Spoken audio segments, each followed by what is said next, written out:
Hello dear students. इस video में हम लोग बिहार बोर्ड वर्ग 8वीं का नई गणित प्रश्नावली 5.3 का प्रश्न संख्या 7 से देखेंगे। इनसे पिछले वीडियो में हमने प्रश्न संख्या 6 तक देख लिया। अगर आप लोग उस वीडियो को नहीं देखें तो इस वीडियो को डिस्क्रिप्शन में उस वीडियो का लिंक मिल जाएगा, वहाँ से जाकर आप लोग देख सकते हैं।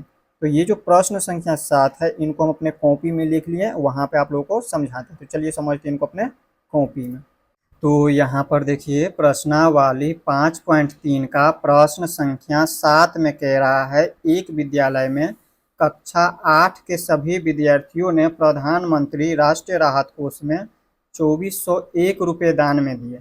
प्रत्येक विद्यार्थी ने उतने ही रुपये दान में दिए जितने कक्षा में विद्यार्थी थे। कक्षा के विद्यार्थियों की संख्या ज्ञात कीजिए। प्रश्नों को समझिए। प्रश्न में कह क्या रहा है, मेन होता है प्रश्नों को समझना। प्रश्न समझ लेते हैं तो इसे आसानी से हल कर सकते हैं। प्रश्न समझिए। प्रश्न कह रहा है, एक विद्यालय में कक्षा 8 के सभी विद्यार्थी मिल करके जो है प्रधानमंत्री राष्ट्रीय राहत कोष में 2401 रुपये दान में दे रहे हैं। सभी विद्यार्थी मिल करके, अब सभी विद्यार्थी में कुल कितने विद्यार्थी है वो हमें नहीं पता है, बस इतना पता है जितना भी विद्यार्थी है कक्षा में वो सभी विद्यार्थी मिल करके क्या कर रहे हैं, 2401 रुपये दान दे रहे हैं प्रधानमंत्री राष्ट्रीय राहत कोष में।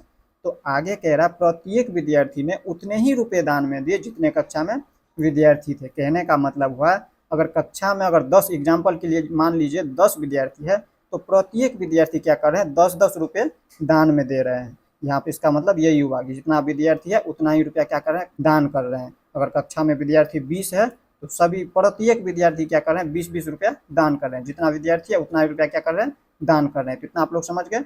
तो आगे कह रहा है कक्षा के विद्यार्थियों की संख्या ज्ञात कीजिए। तो हमें कक्षा के विद्यार्थियों की संख्या में नहीं पता, सिर्फ इतना पता है कि सभी विद्यार्थी मिलकर कितना रुपया दान में दे रहे हैं। तो हम क्या करेंगे, एक्स मान लेंगे। जब हमें नहीं पता रहता है तो हम एक्स मान लेते हैं। तो यहाँ पर हम क्या करेंगे, कक्षा के लिए विद्यार्थियों की संख्या को हम एक्स मान लेंगे। तो यहाँ पर लिखेंगे माना कि, फल में हम लिख देंगे यहाँ पे माना कि कक्षा के विद्यार्थियों की संख्या एक्स है।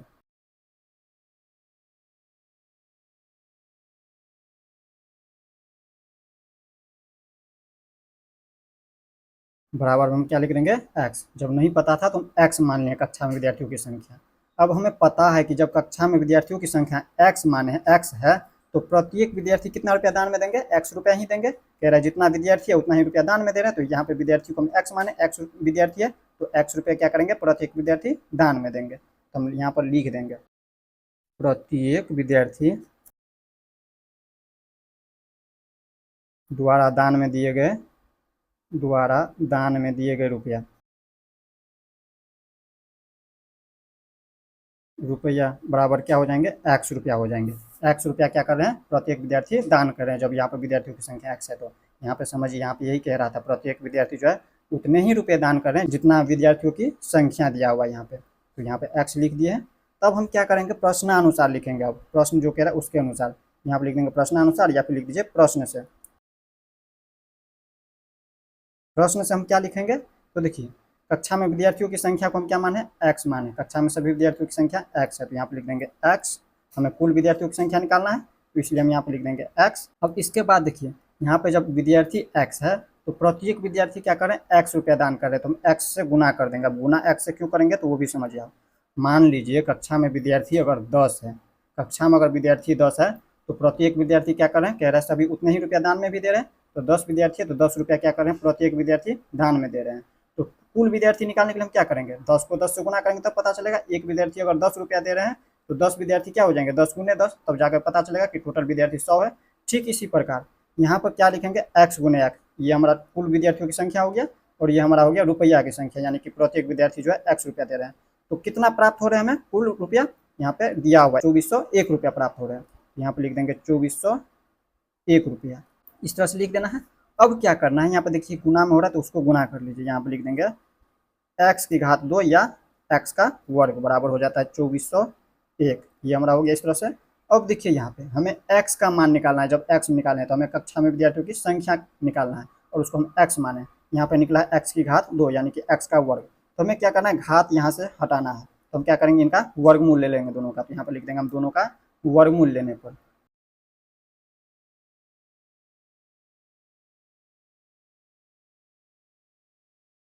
यहाँ पे इस तरह से लिख देंगे। इसको थोड़ा सा ऊपर कर लेते हैं। यहाँ पर इस तरह से लिख देंगे, दोनों का वर्गमूल लेने पर। जब इसका वर्गमूल लीजिएगा तो क्या हो जाएंगे, यहाँ से इसकी घात हट जाएंगे। तो यहाँ पे इसमें देखिए, जब इसकी घात हटेगा तो इसमें रूट लग जाएंगे 2401 में।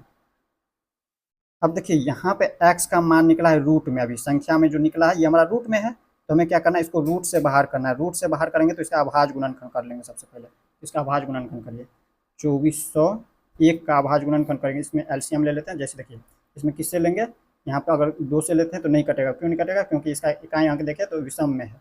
यहाँ पर 3 से लीजिएगा, 3 से भी नहीं कटेगा, ना 5 से कटेगा। ये डायरेक्ट अगर 7 से काटना है तो 7 से कटेगा।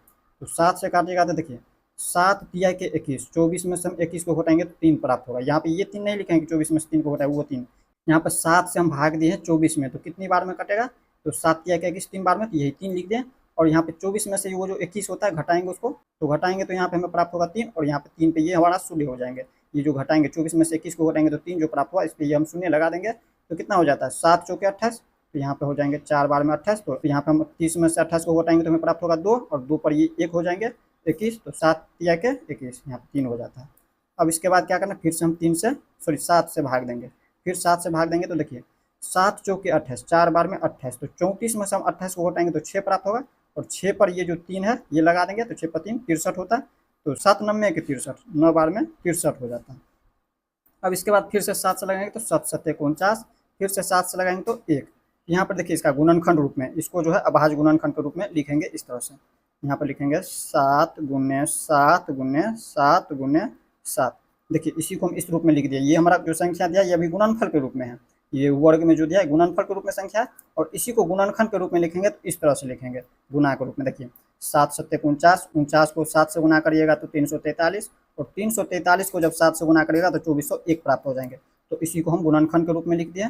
और हमें इससे क्या करना है, बाहर करना है, रूट से इनको बाहर करना है। जब रूट से बाहर करते हैं तो क्या होता है, ये जो जोड़ा लगाएंगे इसको, यहाँ पे जो संख्या दिया हुआ है समान संख्या, इनको जोड़ा लगाएगा और उसमें से हम एक बार लिखेंगे। तो यहाँ पर x बराबर निकल जाएंगे। देखिए एक बार इसमें से 7 को लिख देंगे, और इस जोड़ा में से हम एक बार 7 को गुना में लिख देंगे। तो यहाँ पे ये रूट से बाहर हो जाता है। तो यहाँ पर क्या हो जाता है, 7 को 7 से गुना करेंगे तो 7 7 के 49 हो जाता है। यही हमारा निकला है कक्षा में विद्यार्थियों की संख्या। हम यहाँ पर क्या लिख सकते हैं, इसमें लिख सकते हैं अतः कक्षा में विद्यार्थियों की संख्या 49 होगी।